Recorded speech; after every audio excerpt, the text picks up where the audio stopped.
how do we get 5 to 10 years from now when you still need the Laurens and I, who've had this business judgment and have gotten it from practicing for so long, if you don't have the junior attorneys starting and getting that from the beginning? Today, I've got two guests who are living AI in the moment, inside companies, inside legal teams.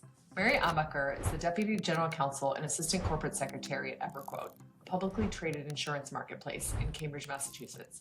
Mary spent nearly 8 years at Wayfair leading teams across corporate, privacy, and commercial work before making the jump to a smaller company with a bigger scope in a new industry.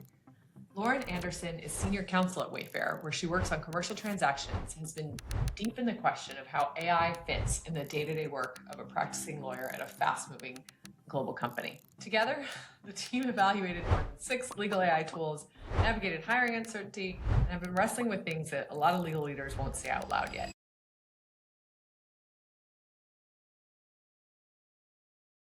Mary and Lauren, welcome. Thank you for having us. Thank you so much. All right, Mary, you just made a big move. We were just chatting about how you haven't had to start a new job in 8 years. And you literally said something like, I forgot what it's like not to know everything.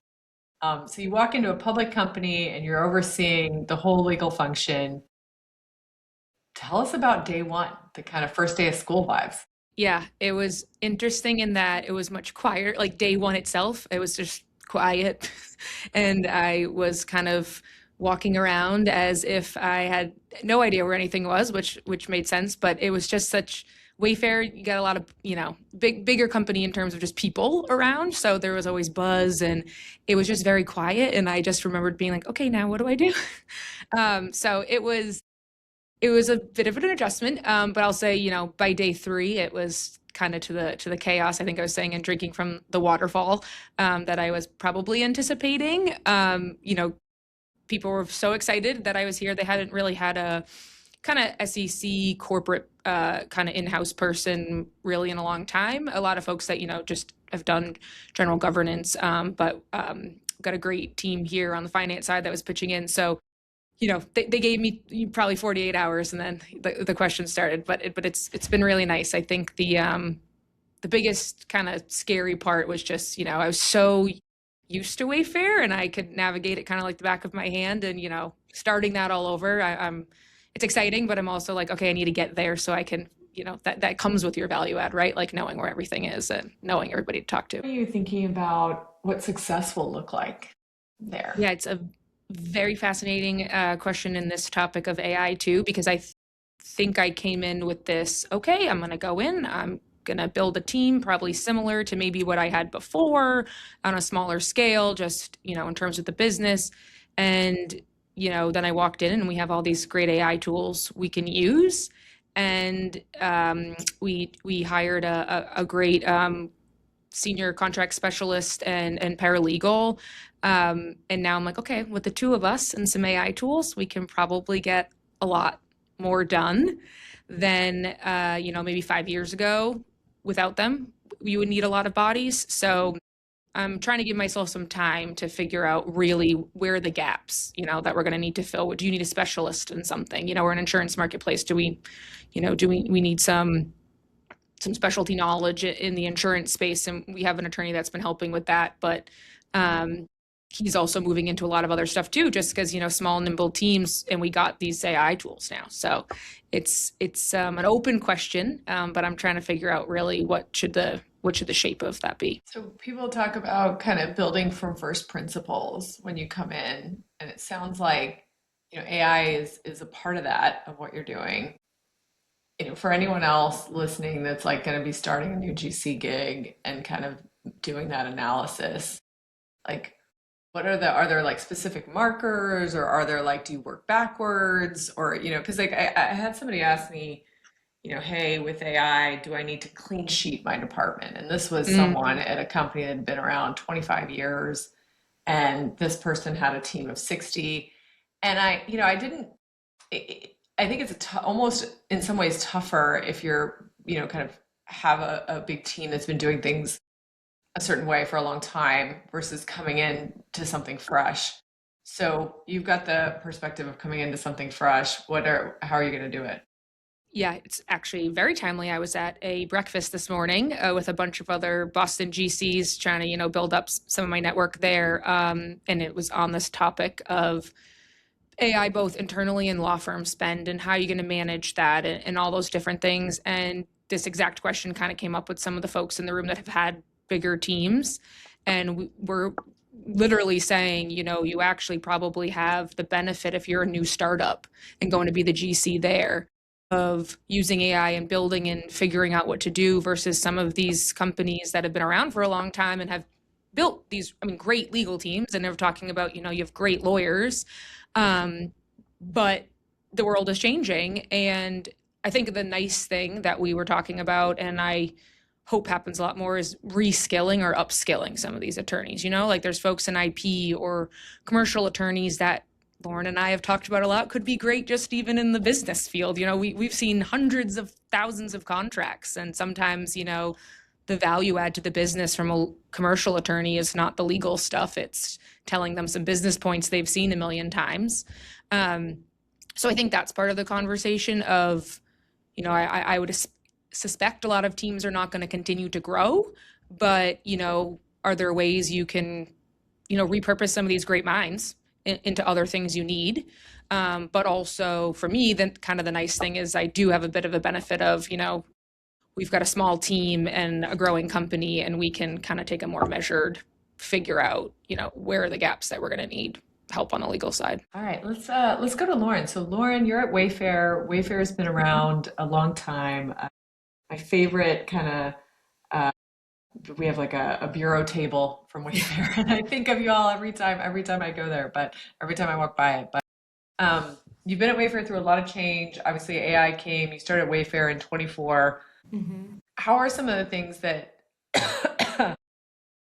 so Mary's departure, you take on a larger scope, more streamlined team. How are you thinking about AI now? And then how are you thinking about yourself stepping into this new role? Yeah, I mean, one, I miss Mary a lot. I mean, she was pretty much like the brains of our department, I would say.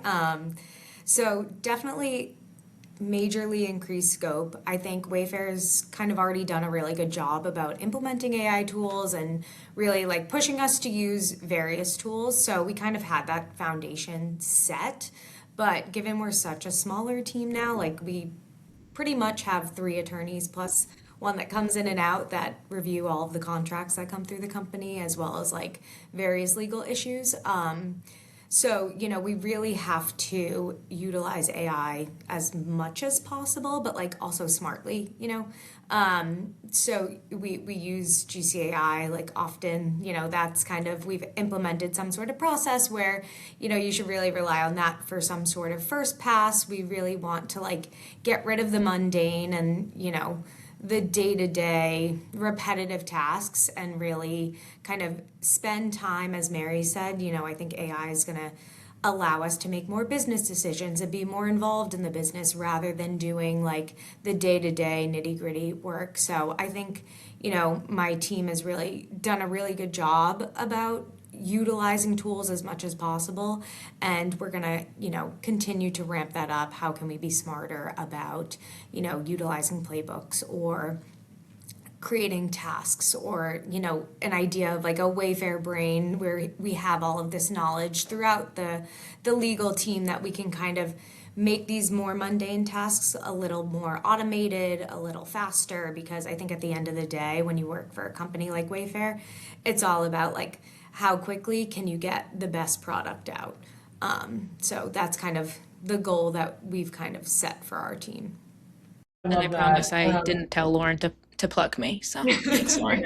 There you go. No, I love it. I love it when that happens naturally.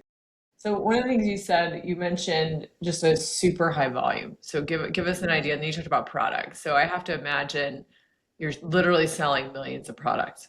So like give us a flavor of just the like sheer volume of commercial contracts that either go through your team or through the company. Ooh, I would say, I mean, it depends on the season. End of year is crazy. We kind of did a time of death at the end of the year of like how post-mortem, I guess, of how many agreements we reviewed. I believe it was close to 300, but I mean, that was just, in a 2.5 month window and, between the team. But I would say any of us have on average like 50 agreements to go through on, a bi-weekly basis. Some require more attention than others. We have certain policies in place where we can kind of spend less attention on an agreement versus, a high level spend, something along those lines. But it's definitely a high volume, and then you have those miscellaneous requests that don't necessarily require a contract review, but does require some sort of legal research or, business judgment. Can we move forward with this, AI feature on our website? It's not necessarily a tool, it's we're making our own AI chatbot. Like, what does that look like in terms of implementation? What privacy concerns do we have? Those type of things. And then can we do it tomorrow? Yes. Exactly. It's always tomorrow. It's always I'm tomorrow. literally looking. You all supported a Super Bowl ad. That must have been a tight time frame. You, in your time at Wayfair, you had a Supreme Court case. You have, you must have at any one time. I mean, even just on the disputes docket, like just keeping the business going. It's a and then of course public company in both cases. All right, so on the pulling the thread a little bit, Lauren, on what good looks like, right? So you said getting the product out the door. It's funny. I was talking with a legal team of a restaurant chain, and they said, we were talking, had a similar conversation, and they said that at their company, that whenever it was easy to get wrapped around the axle about kind of specific processes, but as a North Star, they're like, all right, sell more sandwiches, open more stores was kind of the thing. And it's like, how do you balance that with, okay, we're going to have legal AI reviewing, indemnity provisions or, whatever it is. Do you create like specific OKRs or like show us, like, tell us how you do it? Because I think a lot of people are craving that. So I guess I can go, either of you can take that one, but just almost the more tactical, the better, of like, literally you've got this task, 50 agreements at any one time. I'm remembering when I was in BD, we had like 3 or 4 or something like that. So yeah, so tell us about that. I was just gonna say, like, Lauren and I worked on it a lot extensively over the last year when I was still at Wayfair, like trying to come up with exactly that, like how we're gonna measure success using it. One, to show our GC, because he was very keen to obviously get the most out of it, but show that we were being productive with it. There's a good example of, you can get an AI tool and you can have it go through every single sentence of a contract and help you, and that's not saving you any time while you're going line by line with it. So we came up with kind of 2 buckets, and obviously, Lauren, you can tell me if you guys keep doing them, but it was kind of like, what are the things that can just get reviewed, and even by a non-lawyer. Lauren and I set up a good process with our procurement team there to actually do some of the contracts themselves, and then have Lauren and team focus on the high level ones. And then truly, to your point, just metrics, right? So how many contracts are we getting through in a month? Or we have a thing that could tell you like time to open to close. Is that getting shorter? And just kind of using like the data. Obviously, Lauren, if you have anything to add. Yeah, we still have it in place. Great. So we have things like, excluded contracts, or, of course, we're spending a lot more time on an agreement that's over a certain threshold monetarily, and I think, to Mary's point, it's not about using these AI tools to read line by line. I think what's important, and kind of the question that we have about like training junior lawyers, like how do you get to that point of not using it to read line by line and really like focusing on, okay, I know this SaaS vendor is accessing some sort of PII, or it's going to be ingrained in the Wayfair systems. Like, there's more risks associated, so like knowing that, how can I look at this contract differently? So I think really just like level setting that training for the rest of our team is super important.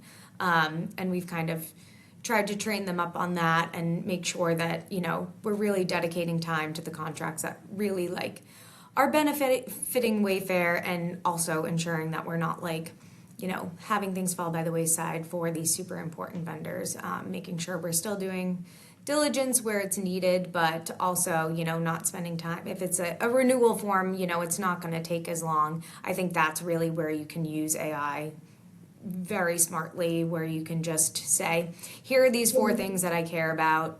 Are they contained in this agreement? If not, just add them in.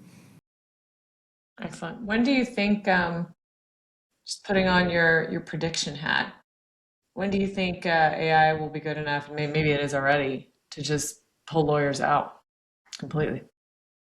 I think there's a world to Lauren's point of certain contracts that you already can, right? So there's, if you think about it, junior attorneys, I was one once, so I'm allowed to say this, but they're not always that great.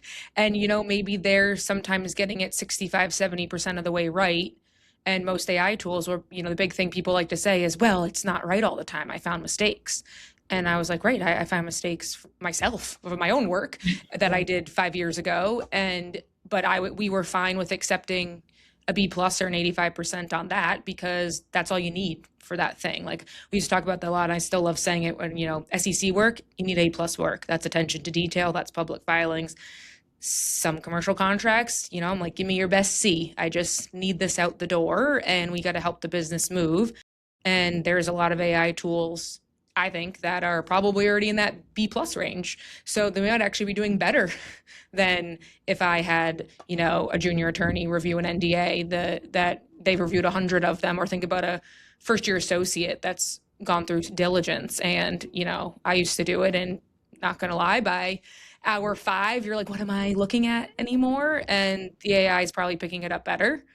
Now that's kind of scary, because that's a lot of work that might go away. But the thing that I keep grappling with, and I don't have a great answer, and I've been asking everyone to chat about, is how do we get 5 to 10 years from now, when you still need the Laurens and I, who've had this business judgment and have gotten it from practicing for so long, if you don't have the junior attorneys starting and getting that from the beginning. So it's just going to be a very interesting, I think, next 12 to 24 months. Lauren, how does that resonate?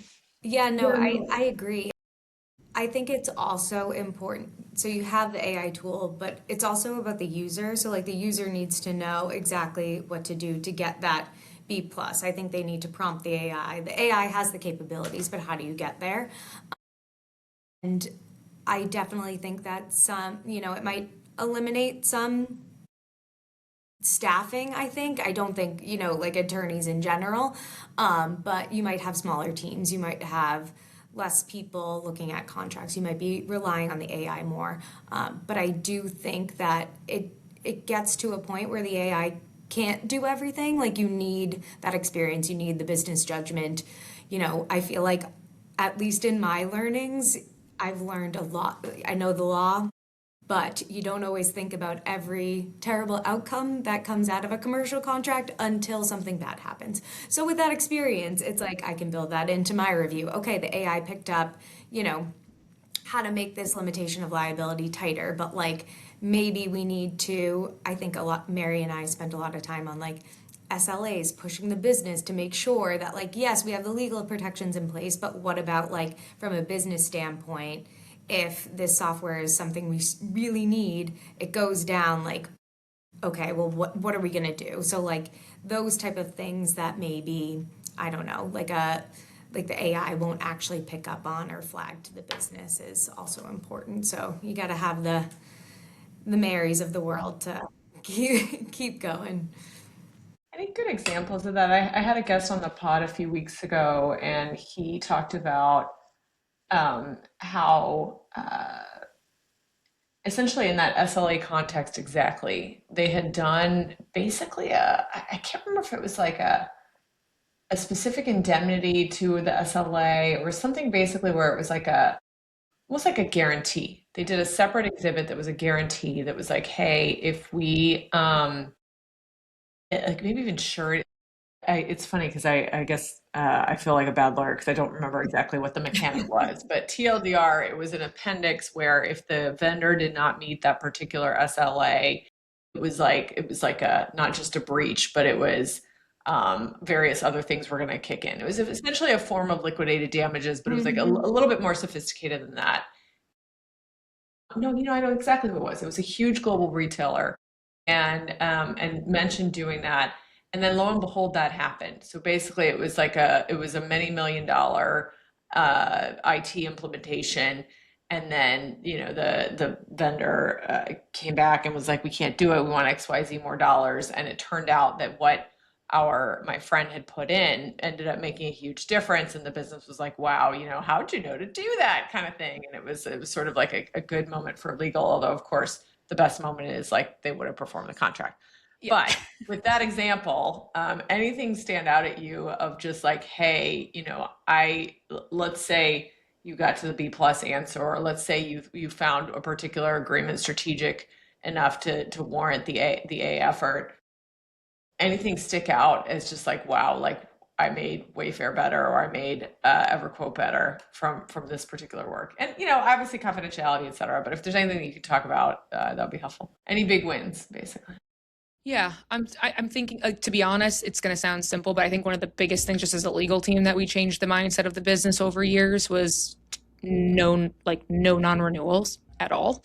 And on almost anything, even if it's something we probably are going to keep using. And that just came from a long time of trial and error. And especially in this new world of new tools every 5 minutes, someone tells me they want this for 3 years, and then in 6 months they're like, just kidding, we found something way better. And that's hard, to be honest, an education point to the business, because every SaaS tool, they're going to hate me saying this, but obviously, they don't want that, because No, I know. And the because argument of like, oh, business continuity and whatever, it's like, no, you're not going to forget. no, it's for them to be able to budget out for the next 3 years, that they have that stream of income. And I get it on their point, but also for us and it's a huge thing, especially to be honest, when we were looking at all those 6 legal AI tools, it was, we didn't want to be locked into any one for an extreme period of time, because all that's changing every 5 days. Gemini was ahead, then Claude, then ChatGPT. And so you need to be nimble. And I think part of that we tried to instill across, and other things too, not just the non-renewal, but flexibility is probably, I think, the biggest thing, Lauren, and I would say is a big win that we've given them, is making sure they were, a lot of clauses, getting the ultimate flexibility, whether that was credits for, non-used space, or just, if we were using consultants, like if we ended up not needing, just a lot of the flexibility ramping up and down across different things, I think is a huge thing we did. And also just like help push that became the business culture. It's like, contracts here need a lot of flexibility.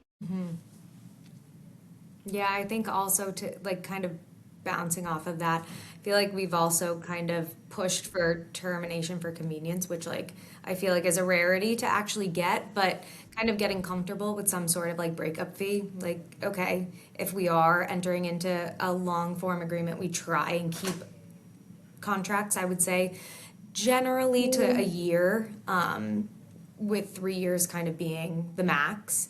But what does that look like? Maybe we should get comfortable. Is this something we're actually going to use in 3 years? Because I don't think anybody can really make that determination.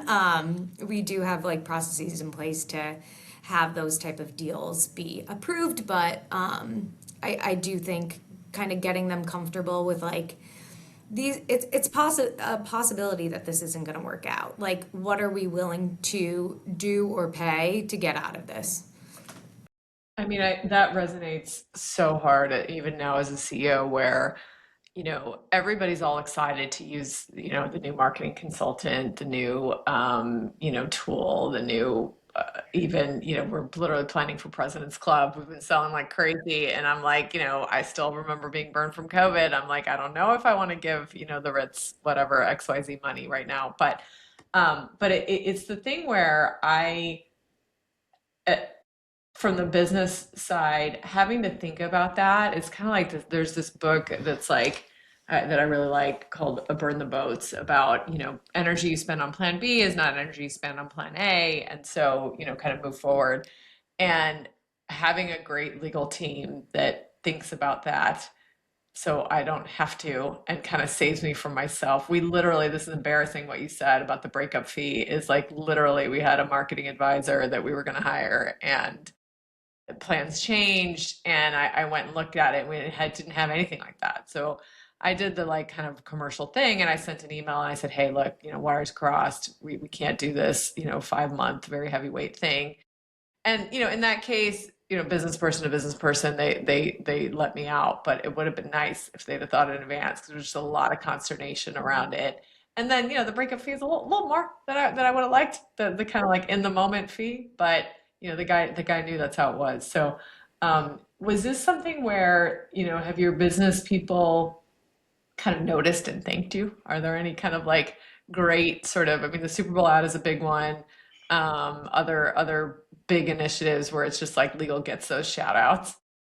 But yeah, we have a Rob on our commercial team, on Lauren's team, give him a little shout out, but we had a big marketing deal, kind of same thing like naming rights and stuff like that, that was tied to viewership. And, it was his idea to make sure we were really comfortable on, what those numbers were. And he was just doing some math himself. And yes, obviously the team was helping, but, it was just, we've tried to instill in the lawyers that like if you see something, say something, in terms of that might not just like look right to me, just ask. And that's been a really nice, that was like a really, really nice thing that I'm learning here too, is like that, where the business is not they're not wary of the lawyers kind of chiming up and just saying stuff. There's no ego or ownership pride. And then when those things come to fruition, yeah, you get a nice kind of thanks for doing that, because we thought it might have gone one way and we're super excited about it. So obviously sometimes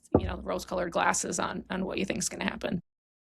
Well, and I think what you said is a perfect counterbalance to that, where it's not just, okay, we're going to save you from yourself, which of course is hyper useful. But in this case, with the viewership metric, people think like lawyers are not creative. I actually think being an in-house lawyer, you have to be super creative.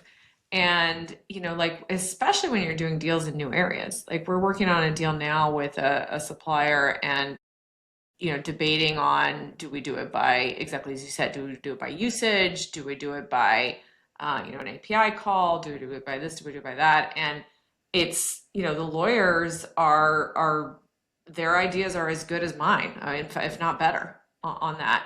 So how do you, I guess, like, how did you get to that level of confidence, and how do you instill that in the team? So we have this junior lawyer problem that's a topic in our script, but is it getting the reps? Is it seeing when it goes right, seeing when it goes wrong? Like, what are we going to do to instill that in the next gen? Want to go, Lauren? Yeah, I guess I can talk from my own experience. So I think like where I got my confidence, I was at a startup before I came to Wayfair, and kind of similar to what Mary said about drinking from the waterfall, that's very much how I felt.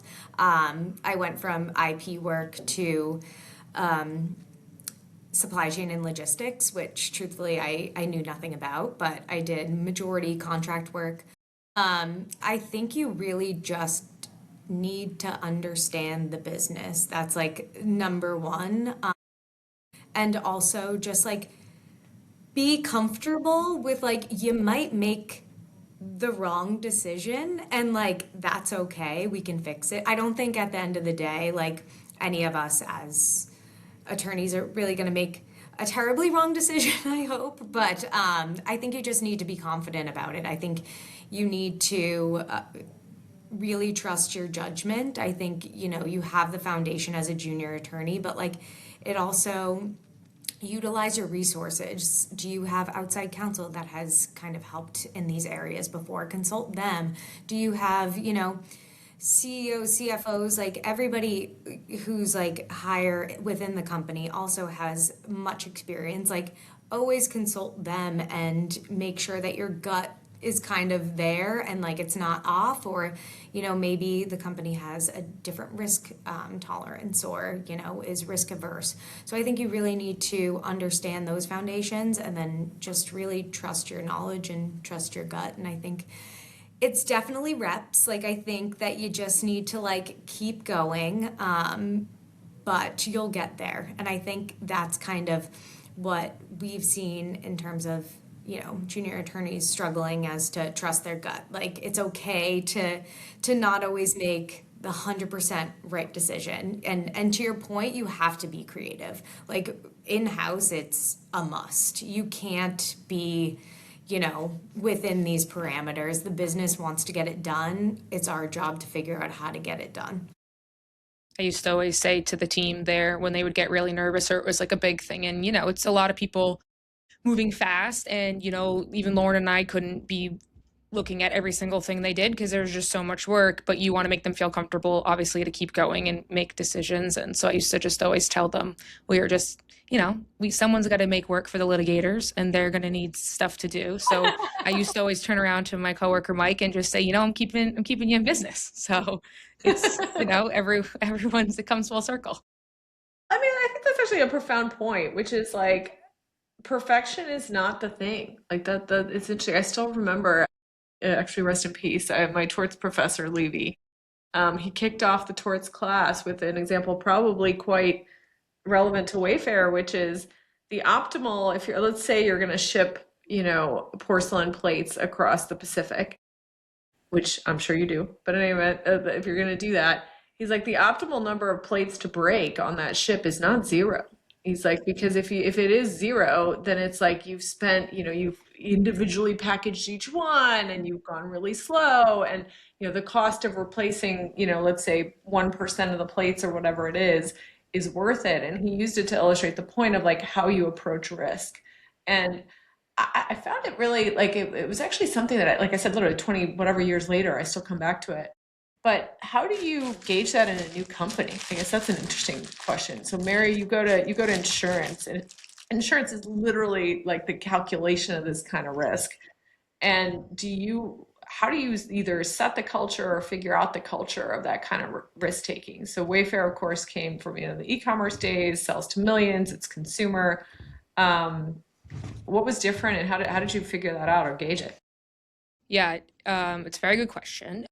The first thing that I'm quickly learning, which is great, like we're a lead gen marketplace in the insurance sector, which is now how I like to say, and everyone would say that to me, and I'm like, okay, is that like, so we're just we do insurance?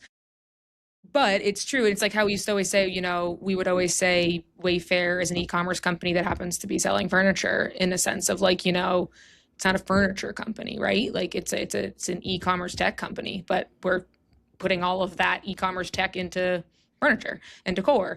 And kind of the same thing here. Like it's fascinating. I was like, oh my gosh, am I going to be talking about insurance every day? Like I don't really know anything about insurance. And I've been here 3 weeks. And yes, it's obviously an underlying core component, but it's at first and foremost a tech marketplace that, I'm still living and breathing a lot of the same just tech issues. So that's helped with kind of some of the comfort level. But it's a recalibration of, risk. I truly think the culture of that comes a bit from your top down. What is your leadership team comfortable with? And that truly is part of the game, in that you have much more risk averse or risk tolerant folks. And then our job is to learn that and recalibrate for them. And I think I've been in a fortunate opportunity, I would say, at Wayfair. We've always been on a much more risk tolerant, which was great because we get, protect the company, but also like we want to do innovative, fun things, move fast, and do that in the safest way we can. I would say here's pretty similar in a sense of we want to do a lot of fun things and move fast. I'm learning there's just, there's another piece of insurance itself is regulated. So that's kind of been the biggest, I guess, eye-opening thing, just to make sure I'm taking that extra beat before I'm making maybe the exact same decision I would have made while I was at Wayfair. All right, we've teased Taylor Swift discussion, so let's talk about Taylor. So one of the things Taylor Swift has done is taken a pretty hard line on IP around AI. So tell us that background, and then how does that play out in commercial transactions or tech transactions that you all work on? Yeah, it's I'm a huge Swiftie. I went to that restore too many times probably to tell people. And my niece Evelyn is like the biggest fan. We did an entire Taylor Swift photo shoot, so I have a lot of Taylor Swift knowledge. But the coolest thing I think about her is she's kind of been a pioneer in the legal space and a lot of stuff, which has been great. And this is like just another kind of area where she's now making all these IP filings, right, for her likeness, so her image and her voice. She doesn't want AI to use them, and that's not been a traditional way to make an IP filing. But I kind of think the biggest thing about it is it's her that's doing it, right? So, if an artist not many of us have heard of have gone and done that, I don't even know how, maybe where they would come out at the USPTO and the courts, but because she's doing it and kind of taking a stand, and her millions and millions of Swifties like us are like, yes, that's awesome. Like, you should protect that. She's kind of already winning in the court of public opinion, which I think might end up making a bigger deal on how this plays out. And then for me, taking that a step further, like why I love that she's doing it, because like that's actually her helping all the other artists, right? Because if they're going to do it for Taylor, me and Lauren used to we put the Kanye clause and everything in all of our contracts, and now maybe there'll be the Taylor Swift, IP clause that they're all going to get the benefit of because she was the one that came out and did it.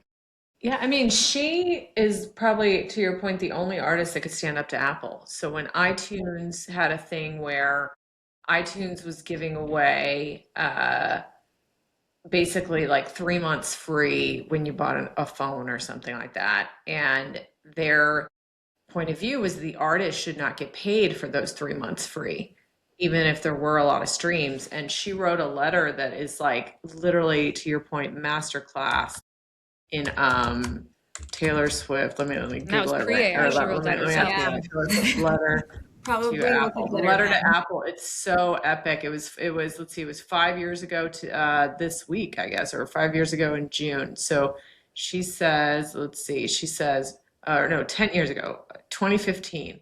I write this to explain why I'm holding back my album 1989 from the new streaming service Apple Music. All due respect, Apple, it's not too late to change this policy. 3 months is a long time to go to unpaid. It's unfair to ask anyone to work for nothing. I say this with love, reverence, and admiration for everything else Apple has done. I hope that I can join you. And basically, she got the $1 trillion company, to move. So yeah, I think it's outstanding. And another reason I'm a Swiftie is this like savvy on IP. It's so good. All right, Lauren, explain to us, what is the Kanye clause? So it's a morality clause. So termination for cause, I guess. Termination in the event, our celebrity clients are involved in some sort of scandal, like alleged or proven.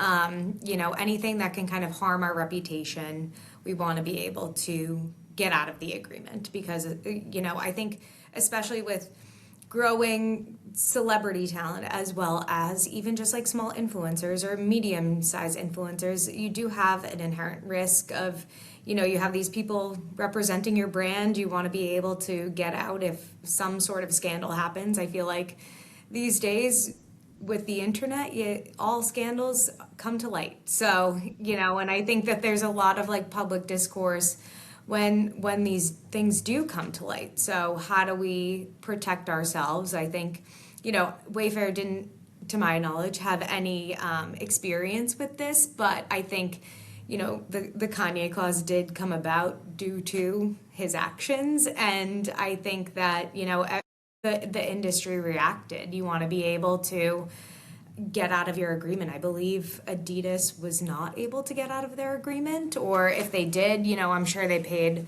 a hefty sum of money to do so because, that just didn't exist. But I think it's kind of to the point of, Mary talking about IP and, how Taylor's outcome is going to affect IP clauses. Like these things, real world examples are why terms and conditions are the way they are.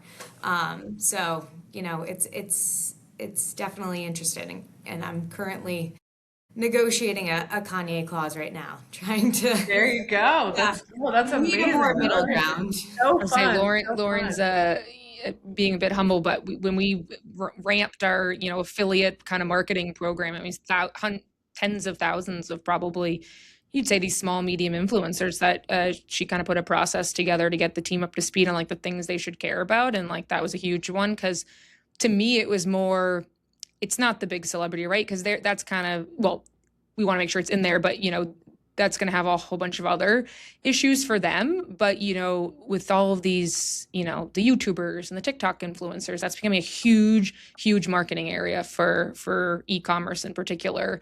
And they're lower contract amounts, but you multiply that by 20,000, and someone says something that maybe Wayfair doesn't want to be associated with for any reason. And that's kind of the other thing, is like making sure these are in our judgment. It's in our judgment that we don't like that opinion. Yeah, it's gonna that's gonna be talking about what we were going back to earlier. Like that will be a huge thing that she's done to kind of get in those for hopefully nothing comes up, but to have them. Yeah, I mean, 20,000 influencer agreements.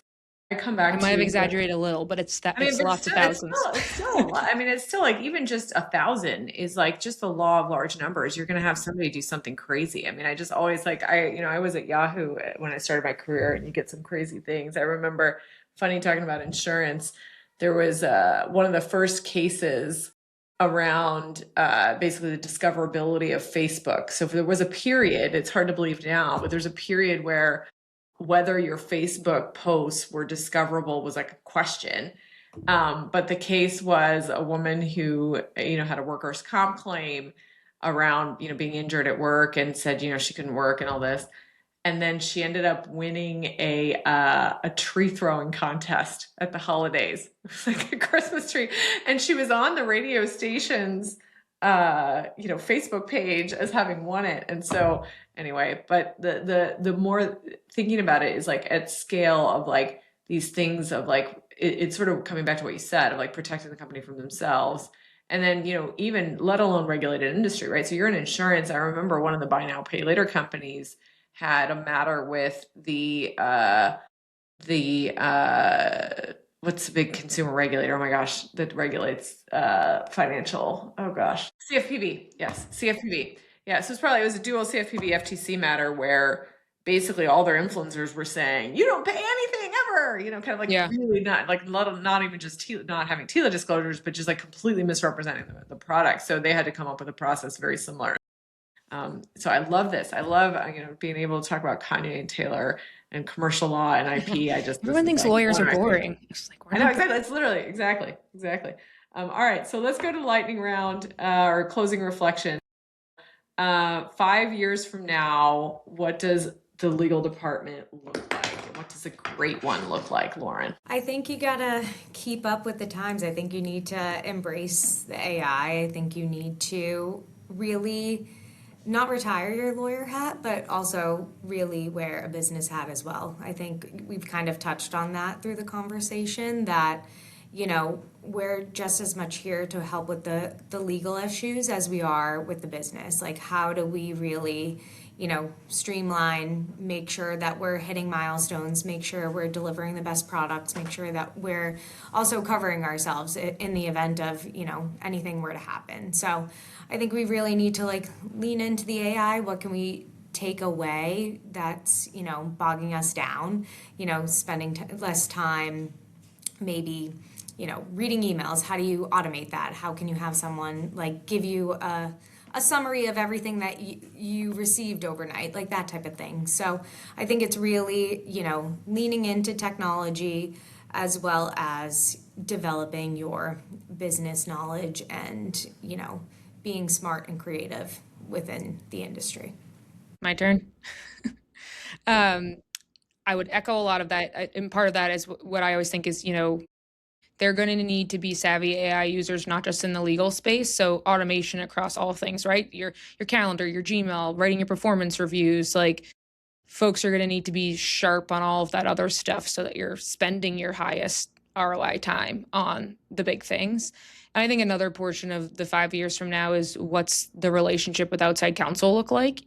Those fees are just going up and up. And I think the law firms are going to have a bit of a change over the next few years of how are they going to do that. They're going to need to provide different services like diligence reviews and things like that at either lower cost or using these tools.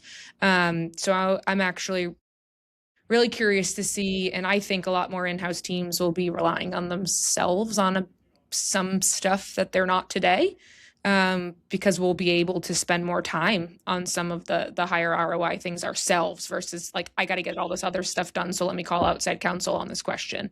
So I think you're going to see leaner teams and probably some in certain areas less reliance on outside counsel. What do you still go to outside counsel for today? Question. For me, I think the big thing that I'm finding, like, where are the gaps into that thing where the two main areas I go to outside counsel still for are, I really, really want the market data. So it's like something maybe we haven't done before, and I got to go tell my CEO, like, look, most people are doing this. Here's the high end, the low end. Let's make a decision for us. And I just obviously won't have that from, especially working at two companies. I got a lot of friends, but it's nice to just get that full market data. And then probably the second is when you need a really specialized thing. So there's probably certain areas in the insurance regulations I'm going to need to go talk to somebody about, or a crazy new privacy law or something like that. But other than that, Lauren can attest to, and I give, Enrique and Andrew over at Wayfair a lot of credit. Like, they instilled in us to, we can do a lot ourselves. You're all smart people. We had worked at law firms, a lot of us. And so, we always kind of were of that mindset of, you really go for the high ticket items. I love it.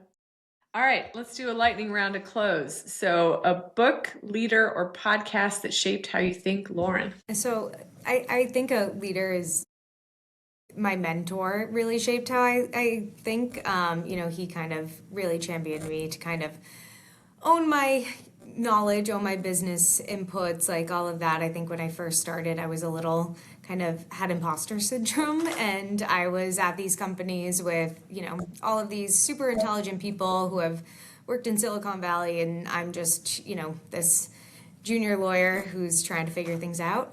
So he really championed me, but I think, I don't think I would have like the confidence and the knowledge base that I have without him. Mary, book, leader, or podcast that shaped you? I wouldn't. So I just read literally this week while I was at jury duty, which was another fun thing. The Algorithm by John McNeil, and it's he worked at Tesla with Elon in the early ages when they were really trying to, basically make it more efficient. And actually, I was given the book when I was at Wayfair. They gave it to a lot of us to kind of read. And funny, the first day I walked in here, one of the board of directors handed me the book, and I was like, I just read this, but thank you.